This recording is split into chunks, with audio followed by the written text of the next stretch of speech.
नमस्कार दोस्तों, ई Educare centre में आप सभी का स्वागत है। हम लोग जो पीवाईक्यू की सीरीज चला रहे हैं, प्रीवियस ईयर क्वेश्चंस जो बोर्ड में पूछे गए, उसको सॉल्व करके दे रहे हैं। इसके पहले जो मैथ्स 1 में चैप्टर नंबर 1 है, लीनियर इक्वेशंस इन टू वेरिएबल्स, इसके ऊपर जो बोर्ड के क्वेश्चन आए थे, उसको मैंने सॉल्व करके दिया है। आप उसको अगर देखना है, तो उस वीडियो को देख सकते हैं, प्लेलिस्ट में जाके आप लोग चेक करें। और आज हम लोग जो चैप्टर नंबर 4 है फाइनेंशियल प्लानिंग, उसके ऊपर जो प्रीवियस ईयर में जो क्वेश्चंस पूछे गए एसएससी बोर्ड में, उसको मैं सॉल्व करके देने वाला हूँ। तो सबसे पहले देखते फाइनेंशियल प्लानिंग में जो टॉपिक है पहला जीएसटी, उसके ऊपर कुछ इंफॉर्मेशन मैं आपको देता हूँ। उसका बेसिक्स देखेंगे, उसके फॉर्मूले देखेंगे, फिर जाके हम लोग क्वेश्चन को सॉल्व करेंगे। तो सबसे पहले देखो, goods and service tax, GST का मीनिंग ध्यान में रखो। ये इस फुल फॉर्म को ध्यान में रखना है क्योंकि 1 मार्क्स का क्वेश्चन आता है इसके ऊपर। और ये कब अपने कंट्री में चालू हुआ? इंडिया में ये 1 जुलाई 2017 में ये जीएसटी लागू किया गया। इसके पहले क्या था? इसके पहले बहुत सारे टैक्सेस थे, जैसे एंटरटेनमेंट टैक्स है, कस्टम ड्यूटी है, एक्साइज ड्यूटी है, वैट है, बहुत सारे टैक्सेस थे, उसको हटा के फिर ये जीएसटी चालू किया। One nation, one tax, one market, ये इसकी लाइन ध्यान में रखो। क्या है ना, 1 मार्क्स का क्वेश्चन कैसे पूछेंगे ये कोई बता नहीं सकता है। इसके लिए आपको थोड़ा-सा इसका टेक्स्ट बुक में जो इन्फॉर्मेशन दी है जीएसटी के बारे में, वो आप लोग थोड़ा पढ़ के रखिए। और ये अपने कंट्री में 1 जुलाई 2017 से स्टार्ट हुआ है। तो सबसे पहली कंट्री कौन-सी थी जहाँ पे जीएसटी चालू हुआ था? तो फ्रांस ये फर्स्ट कंट्री थी जहाँ पे जीएसटी शुरू किया था। और अपने कंट्री में, इंडिया में फर्स्ट स्टेट कौन-सा था जहाँ पे जीएसटी शुरू हुआ? तो आसाम ये फर्स्ट स्टेट है जहाँ पे जीएसटी सबसे पहले शुरू हुआ। तो जीएसटी का फुल फॉर्म ध्यान में रखो, goods and service tax. Goods मतलब क्या? तो जो चीज़ें हैं, जो परचेज़ सेल कर सकते हैं। जैसे कि अगर आप स्टूडेंट हैं, तो आप बुक स्टॉल में जाते हो, पेन लेते हो, टेक्स्ट बुक लेते हो, नोटबुक लेते हो। तो ये जो हम लोग परचेज़ करते हैं कोई चीज़ को, और कुछ लोग सेल भी करते हैं, जैसे कि होलसेलर हो सकता है, रिटेलर हो सकता है। वो लोग परचेज़ भी करते हैं और सेल भी करते हैं। उनका इंटेंशन बिज़नेस है और कस्टमर का इंटेंशन सिर्फ़ परचेज़ करना होता है। तो गुड्स में ये सारी चीज़ें आ जाएगी। सर्विस, इसका मतलब क्या है? सर्विस सेक्टर में बहुत सारे ऐसे हैं, जैसे एजुकेशनल सेक्टर आएगा, डॉक्टर है, प्रोफेशनल लोग जो भी है, एडवोकेट है, ये सर्विस देते हैं। ये कोई चीज़ वहाँ पे बेची नहीं जाती है। वो अपनी सर्विस देते हैं और उसके बदले में वो अपने चार्जेस लेते हैं। ये सर्विस सेक्टर में आएगा। और गुड्स में बाकी सारी चीज़ें आ जाएगी, जहाँ पे परचेस और सेल होता है। उसके बाद हम लोग देखेंगे जीएसटी का फुल फॉर्म। जीएसटी का तो फुल फॉर्म पता है, गुड्स एंड सर्विस टैक्स। उसके आगे आईएन लगाएं, तो उसका फुल फॉर्म है आइडेंटिफिकेशन नंबर। ध्यान में रखना, ये फुल फॉर्म आएगा, 1 मार्क्स के लिए पूछ सकते हैं ये लोग। उसके बाद जीएसटी नंबर को कैसे जनरेट किया जाता है? तो ध्यान में रखो, ये टोटल 15 डिजिट है, इसके अंदर अल्फाबेट और नंबर्स दोनों मिलके 15 है। 15 डिजिट का यहाँ पे जीएसटी नंबर जनरेट किया जाता है। उसमें सबसे पहले जो आता है 27, यहाँ पे जो लिखा है फर्स्ट 2 डिजिट, ये स्टेट का कोड है। जो भी स्टेट होगा जिसके अंदर इसका रजिस्ट्रेशन होगा जीएसटी का, तो उस स्टेट का कोड यहाँ पे दिया जाएगा। तो ये महाराष्ट्र का कोड है 27। वैसे बाकी स्टेट के लिए अलग-अलग कोड दिए गए हैं। उसके बाद है, जो फर्म है, जिस फर्म का ये जीएसटी रजिस्ट्रेशन होने वाला है, उस फर्म का पैन नंबर जो होगा, ध्यान में रखो स्टूडेंट्स, जो पैन नंबर है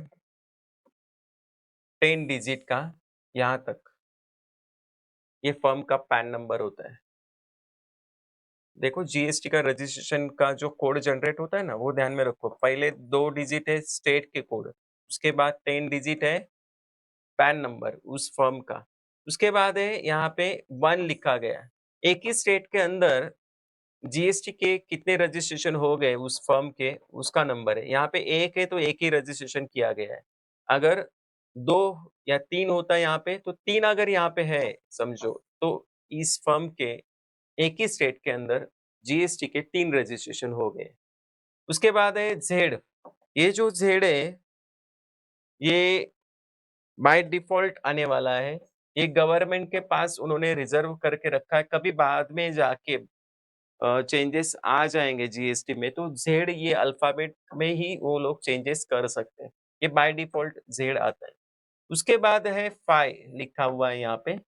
तो ये जो लास्ट 15 डिजिट है, ये जो इसके पहले जो 14 डिजिट का एडिशन है या फिर वो एक अलग मेथड है उस डिजिट को फाइंड आउट करने के लिए। उसमें एक रिमाइंडर आता है बाद में जाके फाइनली, और वो रिमाइंडर यहाँ पे लिखा जाता है। लेकिन ये अगर ज़्यादा रिमाइंडर आता है, 9 के आगे जाएगा, 9 से आगे अगर रिमाइंडर ज़्यादा आ रहा है, 10 आ रहा है, 11 आ रहा है, समझो 12 आ रहा है, तो आपको ऐसा लगेगा फिर यहाँ पे कैसे लिखा जाएगा? 9 तक तो 1 डिजिट यहाँ पे हम लोग लिख सकते हैं, वैसे नहीं है। 10 के बाद यहाँ पे अल्फ़ाबेट चालू हो जाते हैं। अगर किसी का रिमाइंडर 11 आ रहा है, तो बी अल्फ़ाबेट आएगा, उसके बाद सी के लिए 12 है, 13 है, उसके के लिए डी अल्फ़ाबेट है। आगे जो अल्फ़ाबेट का सीक्वेंस है, आगे वैसे नंबर का भी सीक्वेंस लगा हुआ है। तो अगर किसी का 11 आ रहा है रिमाइंडर, तो यहाँ पे नंबर की जगह अल्फ़ाबेट भी आ सकता है। कुछ लोगों के जीएसटी नंबर में आपको लास्ट में नंबर नहीं अल्फ़ाबेट मिलेगा। तो इसका मतलब एक अलग मेथड है उसको फाइंड आउट करने के लिए। फर्स्ट डिजिट से लेके 14 डिजिट का एक एडिशन होता है, उसमें कैलकुलेशन है और बाद में जाके फिर यहाँ पे ये नंबर मेंशन होता है। तो आपको इतना मैं डिटेल्स में इसके लिए बता रहा हूँ कि कुछ भी क्वेश्चन आ सकते हैं, तो आपको पता होना चाहिए। ऐसा भी क्वेश्चन आ सकता है कि बाय डिफ़ॉल्ट जो ये डिजिट है, वो कौन-सा है? तो ज़ेड ये बाय डिफ़ॉल्ट है, ये आपको ध्यान में रखना है। तो वो कौन से डिजिट का नंबर है? जैसे 15 है टोटल, तो ये कौन से नंबर पे आ रहा है? 14th पे आ रहा है। तो आपको इतना सारा उसमें ध्यान में रखो, 1 मार्क्स का क्वेश्चन है इसके लिए। उसके बाद है गुड्स के लिए एचएसएन नंबर का जो यूज़ किया जाता है। आप लोग जब भी टैक्स इनवॉइस देखेंगे उसमें एचएसएन नंबर दिया जाता है। तो एचएसएन का फुल फॉर्म ध्यान में रखो क्योंकि 1 मार्क्स का क्वेश्चन आ सकता है। तो उसका फुल फॉर्म है हार्मोनाइज्ड सिस्टम ऑफ नोमेनक्लेचर। एक बार वापस बोलता हूँ, हार्मोनाइज्ड सिस्टम ऑफ नोमेनक्लेचर। ये थोड़ा-सा स्पेलिंग कठिन है, लेकिन आपको बाय-हार्ट करके रखना पड़ेगा क्योंकि 1 मार्क्स में क्वेश्चन आएगा, मल्टीपल चॉइस में आएगा तो आपको ऑप्शन मिलेगा। लेकिन उसमें ही क्वेश्चन नंबर 1 में बी में अगर उन्होंने फुल फॉर्म लिखने के लिए बोला, वहाँ पे मल्टीपल चॉइस क्वेश्चन नहीं आता है। तो आपको ये स्पेलिंग बराबर से ध्यान रखने होंगे। उसके बाद है एसएसी, उसका फुल फॉर्म है सर्विस अकाउंटिंग कोड। सबसे पहले देखते हैं एक टैक्स इनवॉइस कैसे बनाया जाता है। आप लोग जब भी शॉप में जाते हो, आप लोग कुछ परचेज़ करते हो, तो आपको एक टैक्स इनवॉइस दिया जाता है। आप लोग उसको बिल भी बोल सकते हैं, हम लोग यहाँ पे टैक्स इनवॉइस बोलेंगे। मैंने यहाँ पे एबीसी एंटरप्राइजेज़ लिखा है, जीएसटी नंबर अभी मैंने समझाया वो यहाँ पे होगा, डेट भी होगा, रिसीट का नंबर भी होगा। समझो आप किसी कपड़े की दुकान में गए और आपने टी-शर्ट परचेज़ किया। देखो टैक्स इनवॉइस कैसे बनेगा? आपने 2 टी-शर्ट लिए, क्वांटिटी 2 है, रेट है 500। ये रेट हमेशा ध्यान में रखो, एक टी-शर्ट का रेट है ये 500। अगर आपने 2 क्वांटिटी लिया है, तो उसका आपको मल्टिप्लिकेशन करके अमाउंट निकालना है। रेट हमेशा पर केजी का हो सकता है, पर आइटम का हो सकता है, तो ये आपको ध्यान में रखना है। अभी यहाँ पे कितना होगा? क्वांटिटी 2 है, रेट एक टी-शर्ट का 500 है, तो टोटल कितना हुआ? 1000 रुपीज़। 500 इंटू 2 करोगे तो भी चलेगा। ये तो आपने टी-शर्ट लिया है, समझो उसके बाद पैंट लिया है, क्वांटिटी 1 है, 1000 रुपीज़ है। अभी क्वांटिटी 1 ही है इस बार और रेट कितना है 1000। चलो, ये 2 तो चीज़ें आप लोगों ने लिखी। अब यहाँ पे देखो जीएसटी है, सीजीएसटी 6%, एसजीएसटी 6%। अब इसके ऊपर थोड़ा-सा फोकस डालते हैं। जीएसटी में कैसे देखो, जो स्टेट बोर्ड के स्टूडेंट हैं, उनके लिए सिर्फ यहाँ पे सीजीएसटी, एसजीएसटी और स्टेट गवर्नमेंट नहीं होगा तो यहाँ पे यूटी जीएसटी का यूज किया जाता है, union territory goods and service tax, ऐसे ध्यान में रखना है। सीजीएसटी, इसका फुल फॉर्म ध्यान में रखो, central goods and service tax. SGST, इसका ध्यान में रखना है, state goods and service tax. और आपको पता है जहाँ पे अ, अपने यहाँ पे कंट्री में केंद्र शासित प्रदेश भी है, तो उनके लिए ये union territory goods and service tax. तो जीएसटी का जो भी अमाउंट आता है, समझो 18% का जीएसटी है, तो सीजीएसटी 9% होगा, एसजीएसटी 9% होगा, ये ध्यान में रखो। उसका अगर हम लोग ऐसे भी करेंगे, जीएसटी समझो 100 रुपीज मिला है, जीएसटी की वैल्यू कितनी आ गई, 100 रुपीज, तो हम लोग क्या करेंगे, सीजीएसटी 50 रुपीज और एसजीएसटी 50 रुपीज। देखो दोनों में आपको, दोनों गवर्नमेंट के अंदर आपको इक्वल डिवाइडेशन करना है। एक तो परसेंटेज का कर सकते हो, यहाँ पे 99% कर सकते हो, या अमाउंट निकाली आप लोगों ने जीएसटी की, तो सीजीएसटी और एसजीएसटी दोनों को इक्वल डिवाइडेशन दे दो। एसजीएसटी में कभी यूनियन टेरिटरी का भी आ सकता है, तो आपको ध्यान में रखना है, इसके बदले में यूटी जीएसटी का लिखना होगा आपको, अगर क्वेश्चन वैसे होगा तो। नहीं तो आप लोग सीजीएसटी और एसजीएसटी को ध्यान में रखो। स्टेट बोर्ड में इतना ही है, इसमें और भी है, आईजीएसटी है।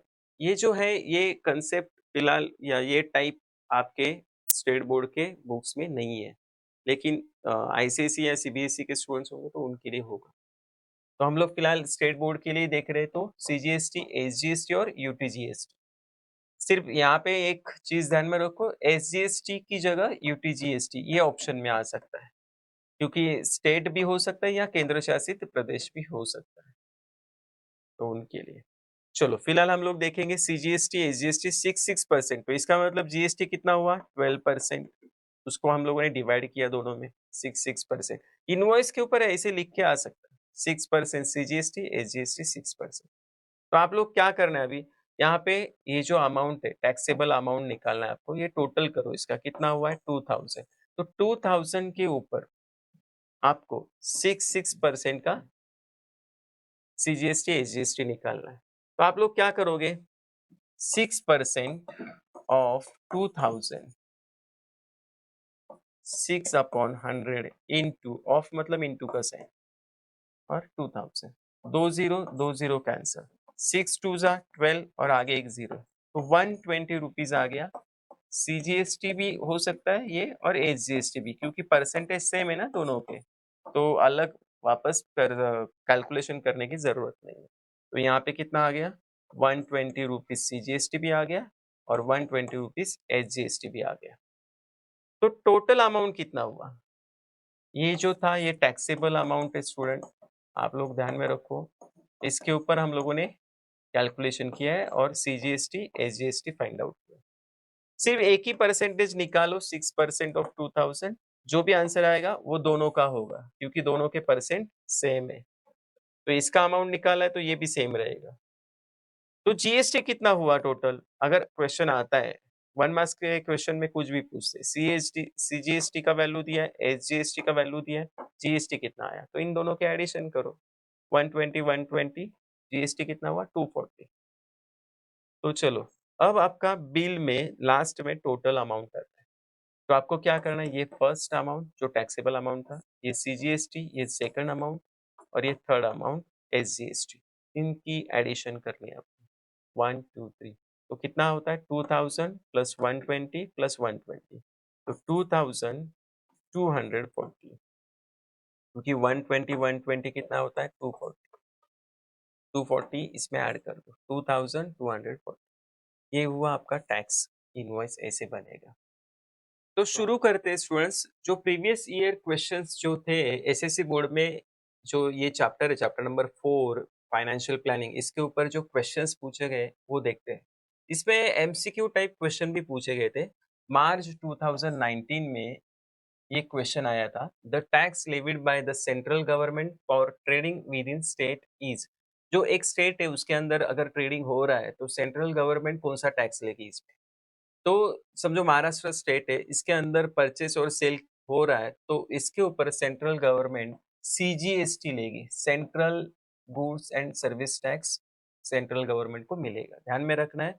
बाकी के ऑप्शन नहीं आ सकते क्योंकि आईजीएसटी तो आपके बुक्स में ये कंसेप्ट है ही नहीं है, तो ये ऑप्शन नहीं आएगा। स्टेट गवर्नमेंट को ये एसजीएसटी मिलता है, लेकिन यहाँ पे क्वेश्चन में सेंट्रल गवर्नमेंट के बारे में, तो आपको सीजीएसटी को चूज करना है। और आपको पता है मैंने अभी यूटी जीएसटी कहाँ पे आता है, यूनियन टेरिटरी के। तो क्वेश्चन को प्रॉपर रीड करो और ऑप्शन सिलेक्ट करो। सेकंड क्वेश्चन देखो, in the format of GSTN there are, यहाँ पे डैश डैश दिया है, अल्फा न्यूमरल्स। देखो मैंने अभी बताया था, अल्फाबेट और न्यूमरल्स नंबर्स पकड़ के जीएसटी जो रजिस्ट्रेशन होता है, जीएसटीएन जो नंबर आता है वो कितने डिजिट का होता है। यहाँ पे ऑप्शन दिए 15, 10, 16, 9। और ये क्वेश्चन आया था, 2 बार आया है स्टूडेंट्स, मार्च और दिसंबर 2020 में। तो कितने डिजिट होते हैं, अल्फाबेट और नंबर्स पकड़ के 15 डिजिट होते हैं, तो यहाँ पे आंसर आएगा 15। नेक्स्ट क्वेश्चन देखते हैं students. Pawan medicals supplies medicine, on some medicines the rate of GST is 12%. Then what is the rate of CGST and SGST? और ये क्वेश्चन आया था मार्च 2020 में। एकदम सिंपल है, जीएसटी का रेट कितना है 12%। और मैंने अभी कंसेप्ट क्लियर किया था, सीजीएसटी और एसजीएसटी का रेट फाइंड आउट करना है। तो सीजीएसटी और एसजीएसटी इनके बीच में ये जो जीएसटी है ये इक्वल डिवाइडेशन होता है। तो 12% है तो परसेंटेज का डिवाइडेशन प्रॉपर करो, 6% का सीजीएसटी और एसजीएसटी आएगा। तो 1 मार्क्स का क्वेश्चन है, सिंपल आंसर था। नेक्स्ट क्वेश्चन देखो students, on certain article if rate of CGST is 9%, then what is the rate of SGST? मार्च 2023 में ये क्वेश्चन पूछा गया था। सीजीएसटी का रेट अगर आपको दिया है 9%, तो एसजीएसटी सेम होगा क्योंकि दोनों में परसेंटेज सेम कैलकुलेट करते हैं या इक्वल डिवाइडेशन जीएसटी का होता है। तो यहाँ पे सीजीएसटी का जो रेट है वही रेट एसजीएसटी का रहेगा। सिंपल क्वेश्चन था। नेक्स्ट क्वेश्चन देखते हैं students. Courier service agent charge total ₹590 to courier a parcel from Nashik to Nagpur. In the tax invoice taxable amount है 500, which CGST is 45, SGST is 45. Find the rate of GST. Okay, find the rate of GST आपको निकालना है, ठीक है। GST के percentage आपको निकालने students. तो पहले देखेंगे जीएसटी के परसेंटेज निकालने के लिए टैक्सेबल अमाउंट लगेगा और जीएसटी कितना पेड किया वो देखना होगा। तो टैक्सेबल अमाउंट आपको दिया है स्टूडेंट्स, टैक्सेबल अमाउंट देखो यहाँ पे दिया है, टैक्सेबल वैल्यू कितना है 500, वो लिखना है आपको। अब आपको चाहिए जीएसटी, क्योंकि मुझे अगर रेट ऑफ जीएसटी निकालना है तो क्या फॉर्मूला बनेगा, जीएसटी मैंने कितना पेड किया है और क्या टैक्सेबल अमाउंट थी, वो टैक्सेबल वैल्यू लिख सकते हो, अमाउंट लिख सकते हो, और ये इंटू 100, ये फॉर्मूला आएगा। क्योंकि मुझे रेट निकालना है ना, रेट ऑफ जीएसटी, तो इंटू 100 करना होगा। तो टैक्सेबल वैल्यू तो मिल गया, अब मुझे क्या चाहिए जीएसटी। जीएसटी हम लोग कैसे निकालेंगे, सीजीएसटी कितना है 45 और एसजीएसटी कितना है 45, इसका एडिशन करेंगे स्टूडेंट्स, क्योंकि इन दोनों को मिला के जीएसटी बनेगा। जैसे मैंने एक्सप्लेन भी किया था कंसेप्ट में, अगर 100 रुपीज जीएसटी है तो दोनों गवर्नमेंट में, सेंट्रल और स्टेट गवर्नमेंट में वो कैसे जाएगा 50-50 रुपीज। या परसेंटेज होगा, जीएसटी अगर 18% है, जीएसटी अगर 18% है तो दोनों गवर्नमेंट में 99% है। ऐसे अगर इन दोनों गवर्नमेंट को कितना जीएसटी मिला है ये पता है, सीजीएसटी और एजीएसटी देखो 45-45, तो टोटल जीएसटी कितना हुआ 45-45 कितना हुआ 90 रुपीज। तो ये जीएसटी की वैल्यू इजी है स्टूडेंट, आपको एडिशन करना है, बाकी कुछ नहीं करना है। तो 90 रुपीज का जीएसटी मिला है, तो अभी वैल्यू पुट करेंगे, जीएसटी 90 रुपीज है, टैक्सेबल वैल्यू कितना था 500 और इंटू 100। चलो 2 0 कैंसिल, 2 0 कैंसिल, 5 1 जा 5 1 जा 4 बैलेंस, तो 5 8 जा 40, 18% ये इसका आंसर आएगा जीएसटी का। अगर डिवाइडेशन आपको ऐसे नहीं हो रहा है तो 5 से आप लोग ऐसे 90 को डिवाइड। नेक्स्ट क्वेश्चन देखते हैं students. A readymade garment shopkeeper gives 5% discount on a dress rupees 2000 and charges 5% GST on the remaining amount. What is the purchase price of the dress for customer? Okay, customer ने उस dress के लिए कितने price paid किए वो हम लोग find out करेंगे। तो कस्टमर ने जो अमाउंट पेड किए वो तो ड्रेस की अमाउंट उसको देनी पड़ेगी और जीएसटी देना पड़ेगा कस्टमर को।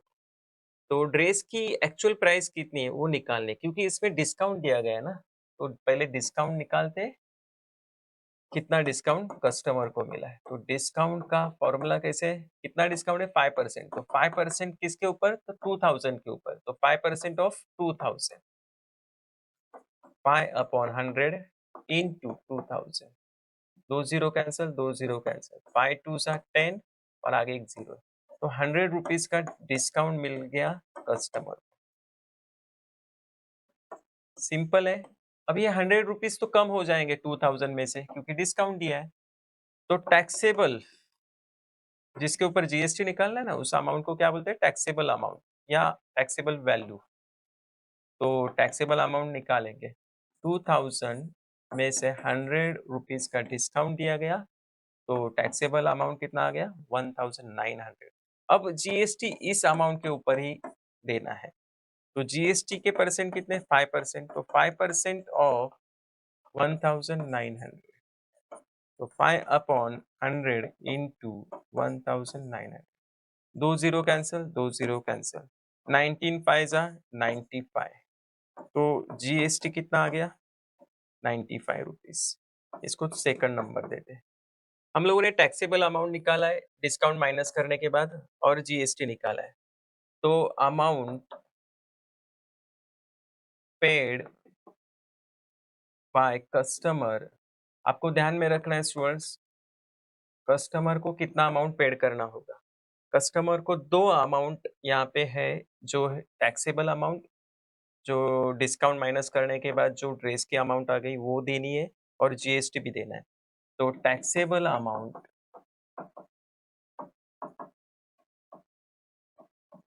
प्लस जीएसटी, टैक्सेबल अमाउंट कितना आया था 1900 प्लस जीएसटी 95 रुपीज। देखो ये एक अमाउंट है और ये अमाउंट, इसका एडिशन करना है, तो कितना आया 1995 रुपीज।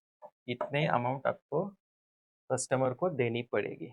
तो सिंपल नेक्स्ट क्वेश्चन देखते हैं students. A retailer sold 2 tins of luster paint and taxable value of each tin is 2800. If the rate of GST is 28%, then find the amount of CGST, SGST. एकदम simple है, तो करते हैं इसको solve. कैसे करना है देखो, पहले लिखते हैं taxable value of each tin rupees 2800, लेकिन कितने टीन सोल्ड आउट किए 2, तो हम लोग लिखेंगे कैसे, टैक्सेबल वैल्यू ऑफ 2 टीन। आपको क्या करना है, एक टीन का कितना है 2800, तो 2 टीन के लिए कितना है 2 इंटू 2800, तो मल्टीप्लीकेशन प्रॉपर करो स्टूडेंट्स, 5600 ये टैक्सेबल वैल्यू आएगा 2 टीन का। और उसके ऊपर जीएसटी कितना लगा है 28%, तो जीएसटी निकालेंगे 28% ऑफ 5600, क्योंकि ये टैक्सेबल वैल्यू है जीएसटी के लिए, इसके ऊपर जीएसटी लगना है 28%, 28 अपॉन 100 इंटू 5600, तो ये 2 0 कैंसिल, 2 0 कैंसिल। अब क्या करना है 28 और 56 का आपको मल्टीप्लीकेशन करना है, 6 8 जा 48, 6 2 जा 12 और 4 16 0 दे दो। 8 5 जा 40 4 5 2 जा 10 और 4 14। ये कितना हो रहा है 8 6 5 1। तो ये कितना हुआ जीएसटी 1568। लेकिन टैक्स इनवॉइस में अगर इसको दिखाना है सीजीएसटी एसजीएसटी आपको लिखना होगा स्टूडेंट, तो सीजीएसटी और एसजीएसटी इक्वल आता है, दोनों में इक्वल डिवाइडेशन होगा जीएसटी का। तो जीएसटी की जो भी अमाउंट आई है ना उसको 2 से डिवाइड करो। अगर आप लोग इसको 2 से डिवाइड करेंगे तो 2 1 जा 2 7 जा 14 1 बैलेंस 2 8 जा 16 और ये 2 4 जा 8। तो ये अमाउंट कितना आएगा 1568 को अगर 2 से डिवाइड किया तो आंसर कितना आया 784। तो बाद में आपको लिखना है student CGST is equal to HGST और अमाउंट कितना है रुपीज 784। ये आ गया इसका आंसर। देखिए स्टूडेंट्स, जो कस्टमर जीएसटी पेड करते हैं उसके ऊपर जो क्वेश्चन आते थे बोर्ड में वो मैंने लिए। अभी जो रिटेलर है होलसेलर है वो लोग जो जीएसटी पेड करते हैं उनके लिए जो जीएसटी पेबल वाला जो फॉर्मूला है उसके ऊपर के क्वेश्चन हम लोग नेक्स्ट वीडियो में देखेंगे। तो अगर आपको ये इंफॉर्मेशन ये जो सीरीज हम लोग चला रहे हैं वो अगर अच्छा लग रहा है तो इस वीडियो को लाइक कीजिए शेयर कीजिए और जो अपनी चैनल है ई एडुकेयर सेंटर उसको सब्सक्राइब जरूर कीजिए। थैंक यू वेरी मच, धन्यवाद।